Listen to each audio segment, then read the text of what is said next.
సింగపూర్లో AP CM Chandrababu Naidu మాట్లాడుతున్నారు. Live చూద్దాం.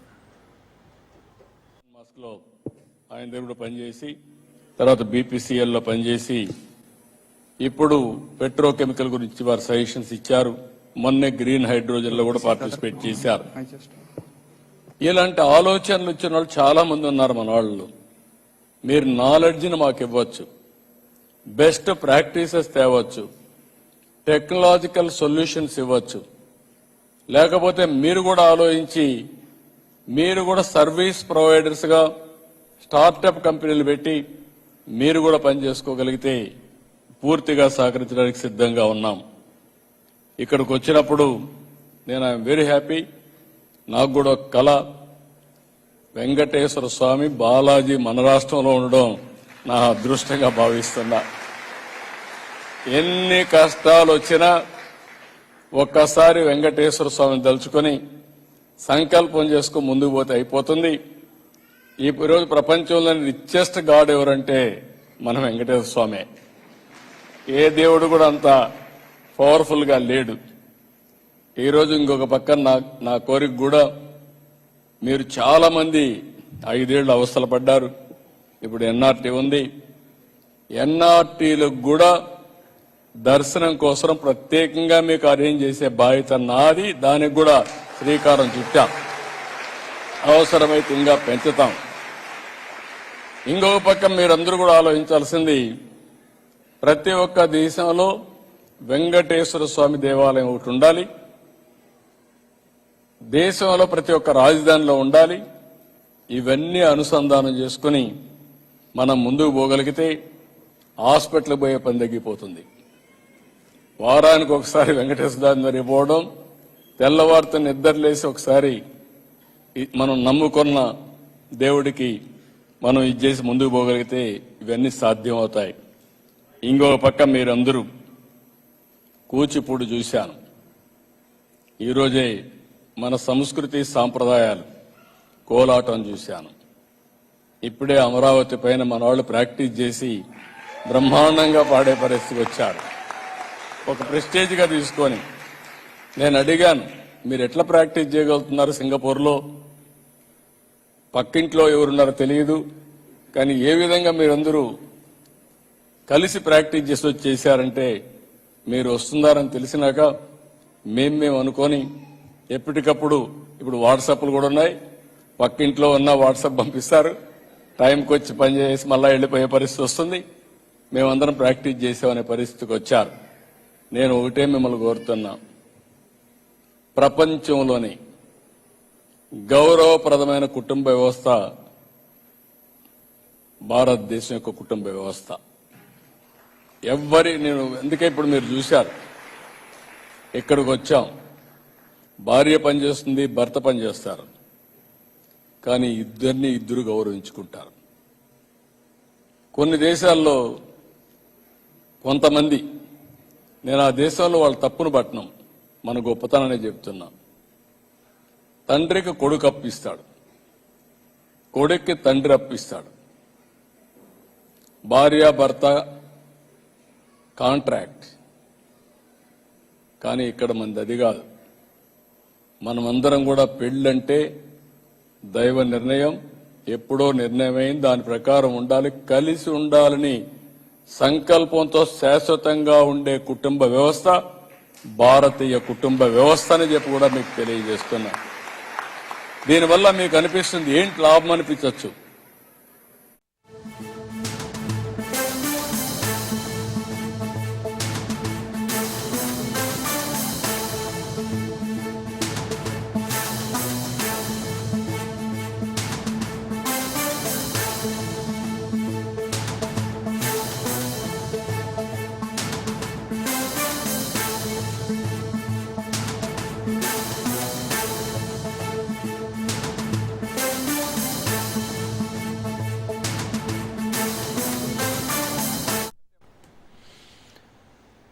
ఆపరేషన్ సింధూర్ పై రేపు పార్లమెంట్లో చర్చ జరగనుంది. ఆపరేషన్ సింధూర్ పై 32 గంటల పాటు చర్చ జరగనుంది. రేపు లోక్సభలో 16 గంటల పాటు, ఎల్లుండి రాజ్యసభలో మరొక 16 గంటల పాటు ఈ చర్చ జరగనుంది. లోక్సభలో రక్షణ శాఖ మంత్రి రాజ్నాథ్ సింగ్ ఈ చర్చను ప్రారంభించనున్నారు. ఎల్లుండి రాజ్యసభలో జరిగే చర్చలో రాజ్నాథ్, జైశంకర్ పాల్గొంటారు. రెండు సభల్లో ఆపరేషన్ సింధూర్ పై మోదీ మాట్లాడనున్నారు.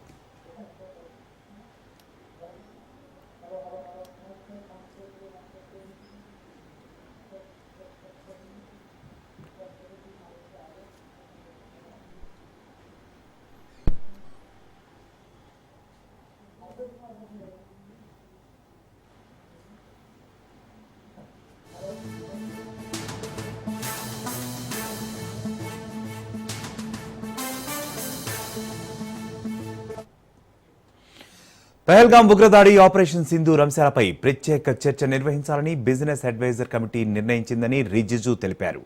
పార్లమెంట్ సమావేశాలు ప్రారంభమైన నాటి నుంచి విపక్షాలు పహల్గాం ఉగ్రదాడి, ఆపరేషన్ సింధూర్పై చర్చకు పట్టుబడుతున్నాయి. నిరసనలు కొనసాగించాయి. దీంతో స్పీకర్ ఓం బిర్లా అఖిలపక్ష నేతలతో మంతనాలు జరిపారు. ఎట్టకేలకు ప్రభుత్వం ఆపరేషన్ సింధూర్పై చర్చ చేపట్టనుంది.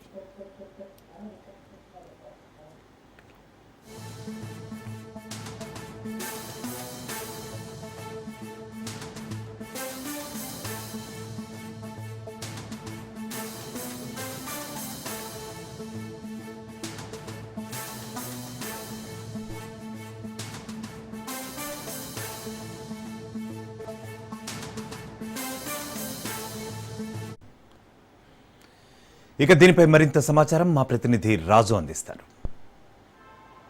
యజ్ఞప్రసాద్, పార్లమెంట్లో రేపు ఆపరేషన్ సింధూర్ పై చర్చ జరగబోతా ఉంది. దీనికి సంబంధించి ఇప్పటికే ఇటు కేంద్ర ప్రభుత్వం అంగీకరించడం జరిగింది. లోక్సభలో 16 గంటల పాటు సుదీర్ఘంగా చర్చ జరగబోతా ఉంది. ఎల్లుండి మంగళవారం రాజ్యసభలో కూడా 16 గంటల పాటు సుదీర్ఘంగా ఆపరేషన్ సింధూర్ పై చర్చ జరిపేందుకు కేంద్ర ప్రభుత్వం సమ్మతించడం జరిగింది. దీనికి సంబంధించి గత 5 రోజులుగా కూడా పార్లమెంటు ఉభయ సభల్లో కూడా విపక్షాలు తీవ్ర ఆందోళన చేస్తూ ఉన్నాయి. ఆపరేషన్ సింధూర్ పై, అదేవిధంగా ఇటు బీహార్లో జరుగుతున్నటువంటి సమగ్ర ఓటరు సవరణ దీనిపై కూడా చర్చించాలని చెప్పి కూడా పెద్ద ఎత్తున విపక్షాలు ఆందోళన చేస్తా ఉన్న నేపథ్యంలో ఎటకేలకు కేంద్ర ప్రభుత్వం ఆపరేషన్ సింధూర్ పై చర్చించేందుకు సమ్మతించడం జరిగింది. దీనికి సంబంధించి సమయం కూడా కేటాయించడం జరిగింది. రేపు లోక్సభలో ఈ యొక్క చర్చను రక్షణ శాఖ మంత్రి రాజ్నాథ్ సింగ్ ప్రారంభించబోతా ఉన్నారు. అనంతరం మధ్యాహ్నం ప్రధానమంత్రి నరేంద్ర మోడీ ఆపరేషన్ సింధూర్ పై తన ప్రసంగాన్ని విపక్షాలకు తెలియజేసే అవకాశం కనిపిస్తూ ఉంది. దీనికి సంబంధించి మనం చూసుకున్నట్టయితే ఏప్రిల్ 22వ తేదీ జమ్మూ కాశ్మీర్లోని పహల్గాంలో ఉగ్రవాదులు భారత పర్యాటకులు 22 మందిని పొట్టన పెట్టుకున్న దానికి ప్రతీకార చర్యగా భారతదేశం పాకిస్తాన్ ఉగ్రవాద స్థావరాలపై మే 7వ తేదీన ఆపరేషన్ సింధూర్ పేరుతో ఈ సింధూర్ను ప్రారంభించడం జరిగింది. మే 10వ తేదీ వరకు కూడా ఇది కొనసాగింది. దీనికి సంబంధించి పెద్ద ఎత్తున భారతదేశం నుంచి విపక్షాలతో పాటు దేశవ్యాప్తంగా కూడా భారత సైన్యానికి త్రివిధ దళాలకు మద్దతు ఇవ్వడం జరిగింది. కేంద్ర ప్రభుత్వానికి కూడా భారతదేశ వ్యాప్తంగా కూడా మద్దతు ఇవ్వడం జరిగింది. అయితే ఎవరు ఊహించని విధంగా ఇందులో అమెరికా అధ్యక్షుడు డొనాల్డ్ ట్రంప్ ఈ కాల్పుల విరమణను ప్రకటించడం, అదేవిధంగా ఇటు విపక్షాలు కూడా పెద్ద ఎత్తున ఆందోళనలు చేయడం, అసలు ఎందుకు ఆపుతా ఉన్నారు, యుద్ధాన్ని ఇట్లాగే కంటిన్యూ చేసి పీఓకేను కూడా స్వాధీనం చేసుకోవాలని చెప్పేసి కూడా యుద్ధంపై పట్టు బిగించిన తర్వాత మధ్యలో ఎందుకు ఆపారని చెప్పేసి కూడా పెద్ద ఎత్తున విమర్శలు రావడం, అదేవిధంగా ఇటు యుఎస్ ప్రెసిడెంట్ భారతదేశానికి చెందినటువంటి 5 యుద్ధ విమానాలు కోల్పోయిందని చెప్పి ప్రకటించడం, అదేవిధంగా పాకిస్తాన్ ఏదైతే ఉగ్రవాద వ్యతిరేక పోరాట దేశం అని చెప్పేసి కూడా ఇటు అమెరికా పొగడడం, ఇవన్నీ అంశాలను కూడా విపక్షాలు పార్లమెంట్లో లేవనెత్తే అవకాశాలు కనిపిస్తా ఉన్నాయి. అదేవిధంగా పెహల్గాం ఉగ్రదాడికి సంబంధించి భారతదేశ భద్రతా వైఫల్యం, ప్రధానంగా రక్షణ శాఖ కావచ్చు, ఇతర శాఖల భద్రతా వైఫల్యం ఏ విధంగా ఉంది అనే అంశాలను కూడా విపక్షాలు పార్లమెంటులో లేవనెత్తే అవకాశం కనిపిస్తా ఉంది. అదేవిధంగా కేంద్ర ప్రభుత్వం దీనికి సంబంధించి ఎట్లాంటి చర్యలు తీసుకుంది అనే అంశాలను కూడా విపక్షాలు దీనిపై పెద్ద ఎత్తున ఇటు ప్రభుత్వాన్ని ఇరుకున పెట్టేందుకు ఇప్పటికే అస్త్రశస్త్రాలను సిద్ధం చేసుకున్నాయి. ఈ చర్చలో ప్రధానమంత్రి నరేంద్ర మోడీతో పాటు రక్షణ శాఖ మంత్రి రాజ్నాథ్ సింగ్, అదేవిధంగా విదేశాంగ మంత్రి కూడా ఈ చర్చలో పాల్గొనబోతా ఉన్నారు. ఇటు కాంగ్రెస్ పార్టీ నుంచి లోక్సభ ప్రతిపక్ష నేతగా ఉన్నటువంటి రాహుల్ గాంధీ చర్చలో పాల్గొనబోతా ఉన్నారు. సమాజ్వాదీ పార్టీ అధ్యక్షుడు ఎంపీ అఖిలేష్ యాదవ్ చర్చలో పాల్గొంటారు. మరికొందరు బీజేపీ ఎంపీలు కూడా ఈ చర్చలో పాల్గొనబోతా ఉన్నారు. ఇటు అధికార పార్టీ ఆపరేషన్ సింధూర్ ద్వారా ఏ విధంగా బుద్ధి చెప్పాము అని చెప్పేసి కూడా ఆ అంశాన్ని దేశ ప్రజలకు మరొకసారి వివరించే అవకాశం కనిపిస్తా ఉంది. ఇక భారతదేశంలో ఏదైతే ఆపవలసి వచ్చింది. అదేవిధంగా భద్రతా వైఫల్యాలు కావచ్చు, ఇతర అంశాలను కావచ్చు, విపక్షాలు అన్ని అంశాలను కూడా పార్లమెంటులో లేవనెత్తే అవకాశం కనిపిస్తూ ఉంది. దీనికి సంబంధించి లోక్సభలో 16 గంటల పాటు, రాజ్యసభలో 16 గంటల పాటు సుదీర్ఘంగా చర్చించేందుకు కూడా ఇప్పటికే ఇటు పార్లమెంటు ప్రొసీజర్లో సమయం అయితే కేటాయించడం జరిగింది. దీనికి సంబంధించి ఇటు విపక్ష ఇరుకున పెట్టేందుకు కావచ్చు, అదేవిధంగా ఇతర సభలో లేవనెత్తేందుకు ఇప్పటికే సిద్ధంగా ఉన్నాయని కూడా తెలుస్తుంది.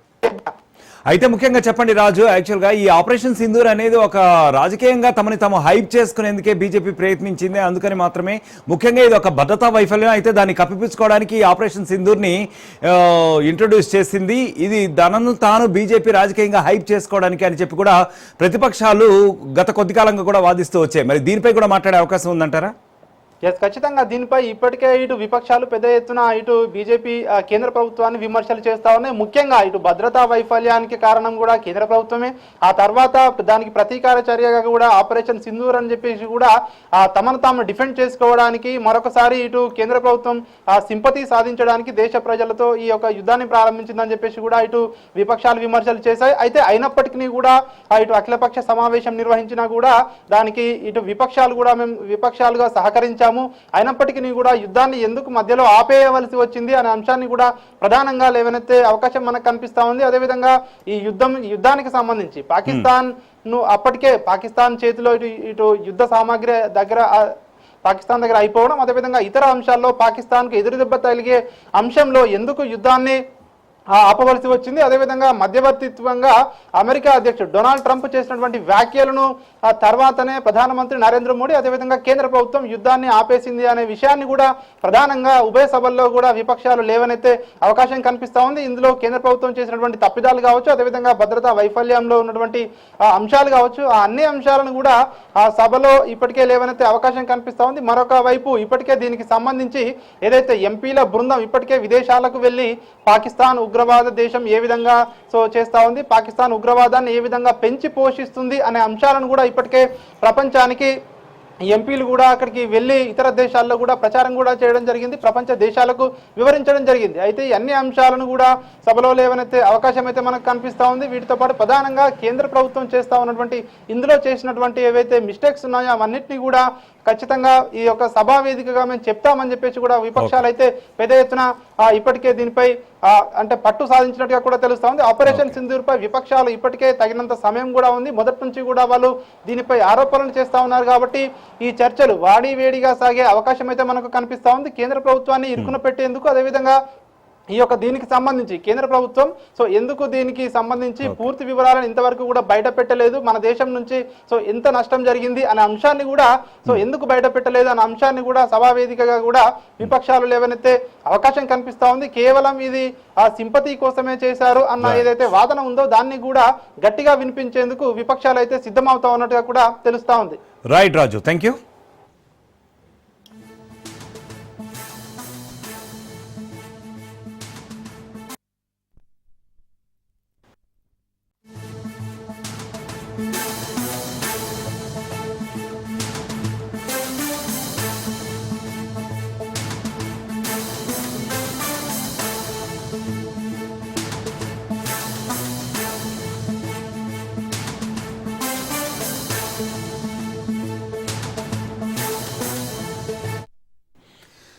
వికారాబాద్ జిల్లా తాండూరులో కాగ్నా నదికి భారీ రంధ్రం పడింది. కోట్లాది రూపాయలతో నిర్మించిన బ్రిడ్జిని ప్రారంభించిన 2 ఏళ్లకే ఈ ఘటన జరిగింది.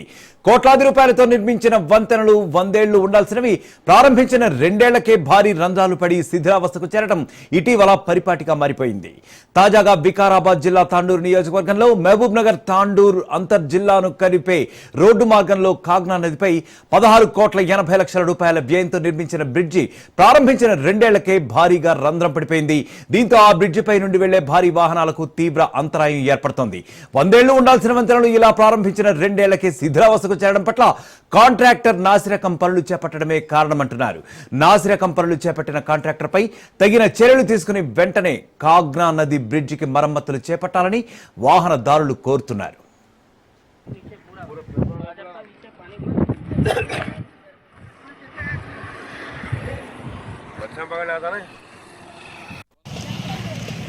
కనుక్కొని చెప్తాను.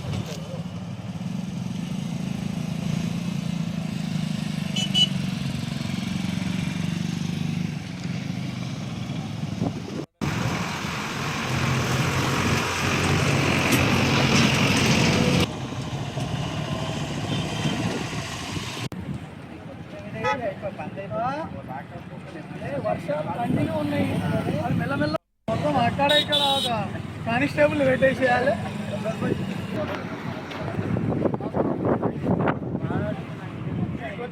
ప్రమాదాలు కాకుండా చూసుకోవాలి. ఇది ఆషామాషిది కాదు. ఇది సీకులు తేలి కింద బ్రిడ్జ్ మొత్తం పలిగిపోవడం అంటే అయ్యా సీఎం రేవంత్ రెడ్డి గారు మీ జిల్లాల అది కూడా తాండూరు కొడంగల్ వెళ్ళే బ్రిడ్జ్ మీద నాయకులారా మీకు దండం, మీ కాంట్రాక్టర్లకు దండం. మీరు కాంట్రాక్టర్లకు తిని తాండూరు ఏ పని కూడా సక్రమంగా చేస్తలేదు. అవుటర్ రింగ్ రోడ్ ఆగిపోయింది, ఏ బ్రిడ్జిలు సక్రమంగా లేవు. దయచేసి మనకు అదృష్టం ఏంటంటే సెంట్రల్ గవర్నమెంట్ నుంచి నేషనల్ హైవే పడుతుంది, ఇక వాళ్ళు చూసుకుంటారు. మన వాళ్ళు చేసిన పనులన్నీ ఇట్లున్నాయి. కాబట్టి కళ్ళు తెరవండి, చూడండి. రోడ్లు చక్కగా లేక పిల్లని కూడా ఇస్తలేరు తాండూరుకి. ఇది కొద్ది ఎవరు చెప్పారు? మన స్పీకర్ గడ్డం ప్రసాద్ గారు అసెంబ్లీలో చెప్పారు. వాళ్ళు ఇక్కడ వస్తుంటే కానీ ఇక్కడ పెద్ద పెద్ద లారీలు పోతుంటే షేక్ అవుతుంది. మీరు అబ్జర్వ్ చేయండి. మీరు అంతా शबीर भाई अंदर भी आप ही देखो, आए तो ये भी लोड कर रहा है, गाड़ी ला रहा देखो और ज्यादा ही रहा नया.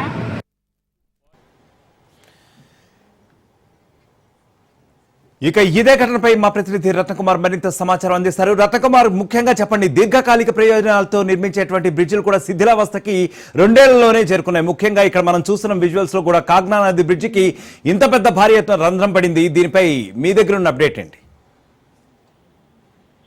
ఇటీవల కాలంలో నిర్మిస్తున్నటువంటి పలు నిర్మాణాలకు సంబంధించి నాగరిక నిర్మాణాలు జరుగుతున్నాయంటూ తెలిసిన ప్రజలు పడుతున్నటువంటి ఇబ్బందులు వెలుగులోకి వస్తున్నా, అలాగే అధికారులు ఎంతలా హెచ్చరికలు జారీ చేస్తున్నా కొంతమంది కాంట్రాక్టర్ల యొక్క పనితీరులో ఏమాత్రం మార్పు రావడం లేదు అనే దానికి ఉదాహరణగానే వికారాబాద్ జిల్లా తాండూరులోని ఒక బ్రిడ్జికి పడినటువంటి భారీ రంధ్రం నిర్మించేటువంటి నాగరిక నిర్మాణాల యొక్క ఘటనతో మరొకసారి రిపీట్ అయిందని చెప్పారు. ₹1,00,000 నిర్మించినటువంటి వంతెనలు ఒక్కసారిగా నాగరిక నిర్మాణాల కారణంగా రంధ్రాలు పడటం, అవకతవకల ఇబ్బందులు ఎదుర్కొని ఇప్పుడు కూలిపోయేటువంటి స్టేజ్ కూడా చేస్తున్నటువంటి పరిస్థితి కనిపిస్తుంది. తాజాగా వికారాబాద్ జిల్లా తాండూరు నియోజకవర్గంలో మహబూబ్ నగర్ తాండూరు అంతర్ జిల్లాను కలిపేటువంటి మార్గంలో కాగ్నా నది పైన ₹16,80,00,000తో బ్రిడ్జిని నిర్మించడం జరిగింది. అయితే నిర్మిస్తున్నటువంటి సమయంలో ఇది ఖచ్చితంగా కొన్నేళ్లు సుదీర్ఘ కాలం పాటు ప్రజా రవాణాకు ఉపయోగపడుతుందని భావించి అధికారులు యొక్క బ్రిడ్జి నిర్మాణాన్ని ఏర్పాటు చేయడం జరిగింది. దీన్ని ఒక కాంట్రాక్టర్ కు అప్పగించారు నిర్మాణ పనులు చేయడానికి. కానీ బ్రిడ్జిని ₹16 కోట్లతో నిర్మించినప్పటికీ కూడా నిర్మించినటువంటి 2 ఏళ్లకే నాసిరకం నిర్మాణం కారణంగా బ్రిడ్జి మధ్యలో ఒక భారీ రంధ్రం అయితే పడింది. దీనివల్ల రాకపోకలకు అంతరాయం ఏర్పడింది. ఈ యొక్క రంధ్రంతో ఏ క్షణం అయినా సరే బ్రిడ్జి కూలిపోయినటువంటి ప్రమాదం ఉంటుంది. అలాగే ఆ బ్రిడ్జి మధ్యలో కూడా కొంత ఇబ్బందికరమైనటువంటి సిచ్యువేషన్స్ కనిపిస్తూ ఉండటంతో ప్రజలు కొంత భయాందోళనలతో గడపాల్సినటువంటి పరిస్థితి ఏర్పడుతుంది. ఇది కేవలం కాంట్రాక్టర్ నాసిరకంగా నిర్మించి ₹1,00,000 దండుకొని నాసిరకంగా నిర్మాణాన్ని చేపట్టిన కారణంగానే ఇటువంటి పరిస్థితి ఏర్పడినటువంటి ఇబ్బందిని ప్రజలు తెలియజేస్తూ ఉన్నారు. అయితే 100 ఏళ్లు ఉండాల్సినటువంటి ఇటువంటి వంతెనలు ఇలా ప్రారంభించిన 2 ఏళ్లకే శిథిలావస్థకు చేరడం పట్ల కాంట్రాక్టర్ నాగరికం పనులు చేపట్టడం కారణమని స్థానికులు ఆరోపిస్తూ ఉన్నారు. ఖచ్చితంగా ఆ కాంట్రాక్టర్ పైన తగిన చర్యలు తీసుకోవాలి. బ్రిడ్జి నిర్మాణానికి సంబంధించి కూడా దాన్ని మరలా నిర్మించాలి. దానికి సంబంధించినటువంటి ఖర్చు కూడా ఎవరైతే నాగరికంతో కూడినటువంటి నిర్మాణాన్ని చేపట్టినటువంటి కాంట్రాక్టర్ ఉన్నారో అతని చేతనే స్ట్రాంగ్ గా ఒక బ్రిడ్జి నిర్మాణం అనేది ఎంతకాలం పాటు కొనసాగుతుందో ఖచ్చితంగా అంతకాలం పాటు కొనసాగేలా ఇటువంటి కొంత స్ట్రాంగ్ గా నిర్మించాలనేటువంటి డిమాండ్లు అనేవి తలెత్తుతూ ఉన్నాయి. Right Ratnakumar, thank you. కాంట్రాక్టర్లకు దండం. మీరు కాంట్రాక్టర్లకు తిని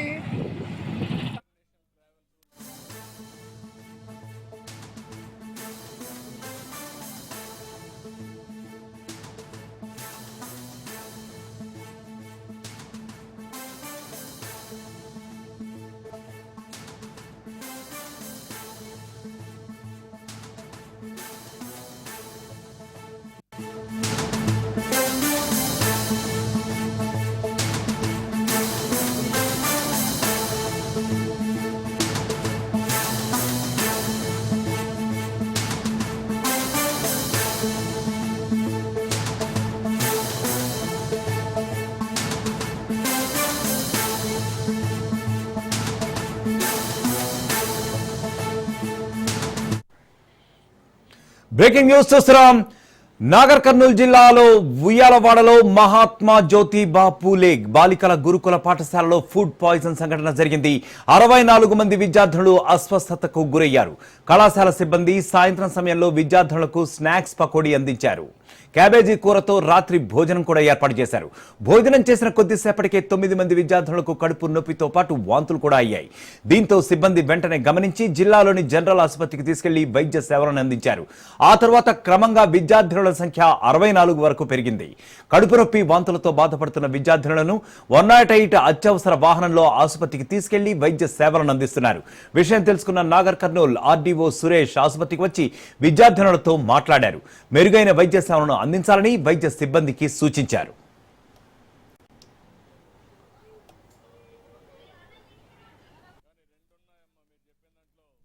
నమస్తే అండి, నేను డాక్టర్ పూర్ణిమ, ఇక్కడ డ్యూటీ డాక్టర్ అండి. నేను కూడా assistant professor department of medicine. నిన్న నైట్ పిల్లలు వచ్చారు గురుకుల్ హాస్టల్ నుండి ఉయ్యాలవాడ. మెయిన్గా స్టమక్ పెయిన్, వామిటింగ్స్, మోషన్స్ అని వచ్చింది. కానీ అందరూ వైటల్ స్టేబుల్గానే ఉన్నారు. 64 మెంబర్స్ అడ్మిట్ అయ్యారు. ఇప్పుడు క్రిటికల్గా ఎవరూ లేరు. అందరూ వైటల్ స్టేబుల్గానే ఉన్నాయి. అందరూ అబ్జర్వేషన్లోనే ఉన్నారు. సుపీరియర్స్ కానీ అందరికీ ఎప్పటికప్పుడు ఇన్ఫర్మేషన్ కూడా చూసుకుంటున్నారు. సర్వల్ రౌండ్స్ కూడా వేసాము. అందరి కండిషన్ అయితే స్టేబుల్గానే ఉంది. ఏదైనా వాటర్ కానీ ఫుడ్ కానీ ఇన్ఫెక్షన్ క్లినికల్ బేసిస్ మీద ఇన్ఫెక్షన్ అయితే అయ్యింది. రిపోర్ట్స్ అన్నీ ఇప్పుడు వస్తాయి. 64.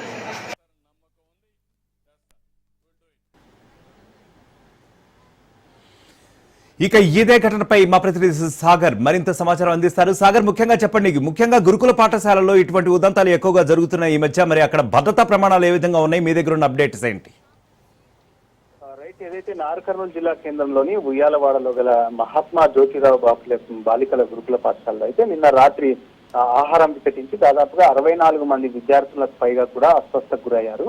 దీనికి సంబంధించి కళాశాల సిబ్బంది సాయంత్రం సమయంలో విద్యార్థులకైతే స్నాక్స్ గా పకోడీని అందించినట్లు.